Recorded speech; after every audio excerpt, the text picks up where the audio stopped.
Hizb ut তৌহিদ সম্পর্কে যাদের কোনো সন্দেহ থাকবে, আপনারা সন্দেহ নিয়ে আন্দোলনে থাকতে পারবেন না, দ্বিধা নিয়ে আন্দোলনে থাকতে পারবেন না। এটা একটা অভিযাত্রা, এটা লক্ষ্যে আমরা রওনা দিয়েছি। আমাদের লক্ষ্যের মাঝে মধ্যে আমাদের নানান ধরনের কর্মসূচি আসতে পারে।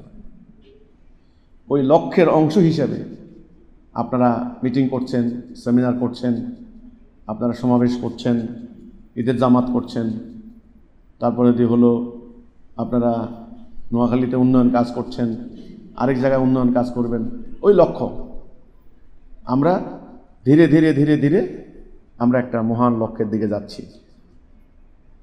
হিজবুত তৌহিদ আজকে বাংলাদেশের একটা পরিচিত আন্দোলন। হিজবুত তৌহিদ আন্তর্জাতিকভাবে একটা পরিচিত আন্দোলন হয়ে উঠছে আস্তে আস্তে। হিজবুত তৌহিদ সম্পর্কে যে ভুল বার্তা সরকারের প্রশাসনের দপ্তরে বিভিন্ন জায়গায় গিয়েছিল, সেখান থেকে তারা অনেকটাই মুক্ত হয়েছেন। বিভিন্ন সেনা ক্যাম্পে আমাদের লোকেরা যখন যোগাযোগ করেছেন, তারা বলেছেন আমরা আপনাদের সম্পর্কে জানি, আপনারা ভালো কাজ করেন, আপনারা কাজ করেন, কোনো প্রবলেম হলে আমাদেরকে জানাবেন। পুলিশের কর্মকর্তাদের সাথে এসপি, ওসি, তারপরে হলো বিভিন্ন গোয়েন্দা কর্মকর্তা, এনএসআই, ডিজিএফআই, তাদের সাথে আমরা যোগাযোগ করেছি। তাদের কথা হচ্ছে আপনারা কাজ করেন, আপনাদের কোনো প্রবলেম হলে আমাদেরকে জানাবেন। বাংলাদেশে যারা রাজনীতি করে, বিএনপির নেতৃবৃন্দের সাথে আমরা যোগাযোগ করেছি, তারা বলছেন হিজবুত তৌহিদ তো এ পর্যন্ত ভালো কাজ করছে, আপনারা আগান। দু একজনের ব্যতিক্রম মন্তব্য থাকতে পারে, সেটা ভিন্ন কথা। তারাও কিন্তু ওই যে ভুল অপপ্রচারে প্রভাবিত হয়েছে। যেমন হিজবুত তৌহিদ মেয়ে মানুষের পিছনে নামাজ পড়ে, এই জায়গার মিথ্যা কথা। হিজবুত তৌহিদ মেয়ে মানুষের পিছনে নামাজ পড়ে, এই কথাটাকে লক্ষ লক্ষ মানুষ ইউটিউবে দেখছে, বিশ্বাস করছে। যে দূর একটা দল বাইরেছে হিজবুত তৌহিদ, ওদের ইমামতি করে মহিলা ইমাম, অথচ এটা যে একটা এই ধর্ম ব্যবসায়ী, সাপের বংশধর, মিথ্যাবাদীদের যে একটা প্রতারণা ছিল, এটা কিন্তু মানুষ বুঝতে পারেনি। এটা ইন্ডিয়ার একটা ঘটনা। যাই হোক, তো এতে তারা মুক্ত হয়েছেন, মিডিয়ার লোকেরা মুক্ত হয়েছেন। আমরা রাজনৈতিক দলের মধ্যে এনসিপি যারা আছে, এই যে স্টুডেন্টরা যারা দল করছেন, তাদের নেতৃবৃন্দের সঙ্গে কথা বলেছি, তারা অন্য সংগঠনের সাথে কথা বলেছি। তাদের কথা হচ্ছে যে আপনারা কাজ করেন, আপনারা মানবতার কল্যাণকামী দল। হিজবুত তৌহিদ এ পর্যন্ত কোনো অন্যায় করে নাই, হিজবুত তৌহিদ যে কথা বলছে সঠিক কথা বলছে, আপনারা কাজ করেন। এখন আমি মনে করি একটা সাধারণ সম্মতি আমরা পেয়েছি, যেটা আমাদের জন্য ছিল বিশাল একটা সৌভাগ্যের ব্যাপার। আমাদের সম্পর্কে মানুষ জানতো না। এখন আপনাদের কাজ হবে, আপনাদের কর্তব্য হবে, কাউকে ভয় না করে দুর্বার গতিতে এই সাধারণ জনগণের মধ্যে এই আদর্শটাকে বিস্তার করা। সাধারণ জনগণ কিন্তু বহুদা বিভক্ত, দিশেহারা, কোন দলের দিকে যাবে, কোন দিকে যাবে, এক এক দল এক এক দিকে কথা বলছে।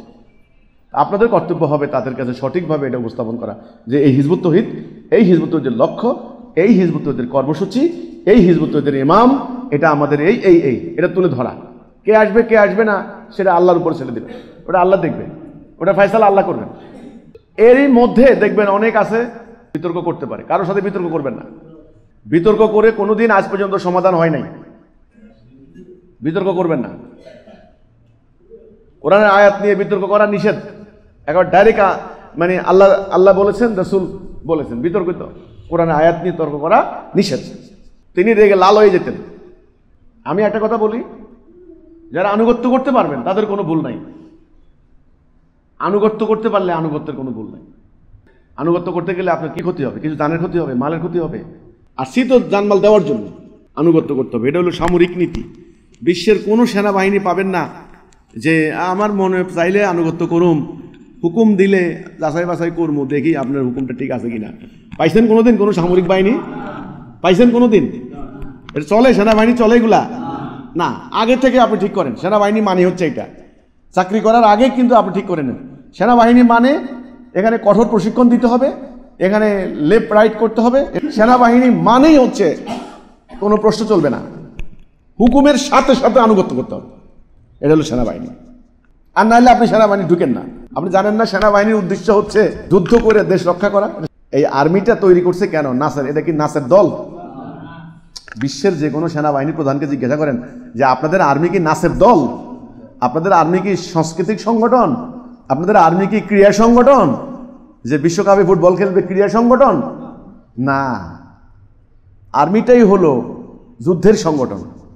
এটার উদ্দেশ্য হচ্ছে রাষ্ট্রের নিরাপত্তা নিশ্চিত করা, শত্রুর হাত থেকে রাষ্ট্রকে যুদ্ধ করে আক্রমণ করলে সেভ করা।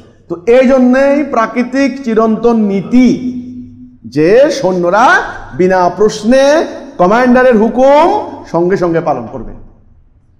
বিশ্বের সকল আর্মি হাজার হাজার বছর থেকে আধুনিক আর্মি পর্যন্ত এই একটা সূত্র শিখে আসতেছে। হিজবুত তওহীদে ঢুকার আগে কিন্তু আপনারা এগুলো চিন্তা করবেন ভাই।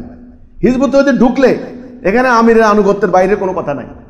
আপনি কোরআনের আয়াত একটা হাজির করবেন, এটা হাজির করবেন, করেন, এটা বাইরে, এটা হিজবুত তওহীদের ভিতরে চলবে না। রাসূল যখন দিন প্রতিষ্ঠা করছেন সাহাবীদেরকে নিয়ে, লেখাপড়ায় জানতো না মিয়া।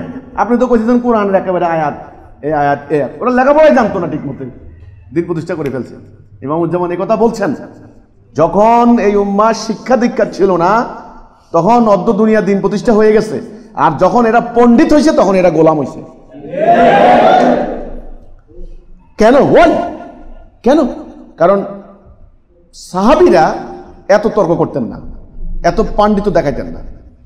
রাসূল যা কইছেন, আমির যা কইছেন, কোনো কথা নাই, হয়ে গেছে কাজ। আর এখন কত কথা, ফেসবুক খুললেই কত বক্তার বক্তব্য, আমেরিকা বসে বসে কোরআনের আয়াত, এই সমাজে ধর্ম ব্যবসার বিরুদ্ধে আইসা একটা কথা বলো না মিয়া, বলো না দেখি, কি বলো না কেন? ইংল্যান্ডে বসে বসে, জার্মানিতে বসে বসে ভিডিও কন্টেন্ট বানায় ছাড়ে, ধর্ম ব্যবসার বিরুদ্ধে কথা বলো বাংলাদেশে আইসা দেখি। আমাদের হিজবুত তওহীদের কেউ কেউ ওদের কন্টেন্ট দেখে প্রভাবিত হয়। সাবধান, ইবলিস কিন্তু ডাইনে বামে ওত পেতে বসে আছে কিন্তু।